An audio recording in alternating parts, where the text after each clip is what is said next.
అయితే మాతాజీ ఒక స్పీచ్ లో చెప్తారు. ఇంగ్లాండ్ లో ఒక పెద్ద వసారా ఉందన్నమాట, పెద్ద వసారా లాగా. అందులో అన్ని జాక్ ఫ్రూట్స్ అన్నమాట, అంటే పనసకాయ. అయితే ఓ చెట్టు, పనసకాయ చెట్టు ఉంది. తర్వాత అన్ని రకాల ఫ్లవర్స్, ఫ్రూట్స్ ఉన్నాయి. ఒక సహజోగి ఇలా వెళ్తూ, సహజోగి అన్నమాట మాతాజీని కలుస్తూ ఉంటారు. అప్పట్లో మాతాజీ అక్కడే ఉండేవారు, 1980లో. అయితే ఒక స్పీచ్ లో మాతాజీ చెప్తారు, ఆ ఆవిడకి ఈవిడికి పడదంట.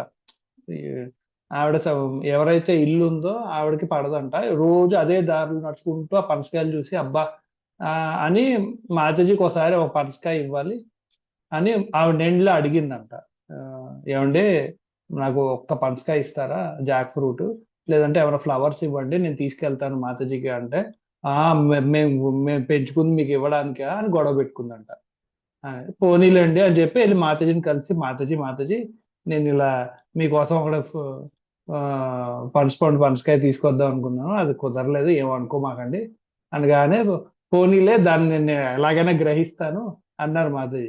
ఏమిటి మాతాజీ ఇలా అన్నారు అని మర్నాడు పడుకుని లేచి చూస్తే, తెల్లారుజామున మర్నాడు బయలుదేరి అదే దారిలో నడుచుకుంటూ వస్తుంటే పెద్ద గాలివాన ఓన్లీ ఈ పనసకాయ చెట్టు చుట్టూతో వచ్చి ఆ పనసకాయలు అన్ని పడిపోయాడు.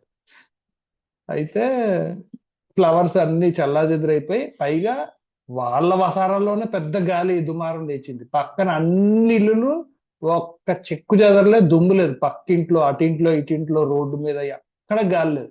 వాళ్ళ ఇంట్లోనే పడ్డాయి. అయితే ఆవిడ ఇంకా అన్ని పడిపోయాయి కదా అని చెప్పి ఈవిడ సహజంగా వచ్చేసింది. ఇప్పుడు ఆవిడ ఎవరిదైతే వసారా ఉందో ఆవిడ ఏంటంటే, అందరినీ పిలిచి మరి రోడ్డు మీద పిలిచి మరి ఇవందరికి ఇవ్వాల్సి వచ్చిందంట. మాతాజీ అలా చేశారు. ఒక ఒక ఫలం, మాతాజీ దేవతకి అది స్వార్థం అనిపించుకోదు అనమాట. దేవతకి మనం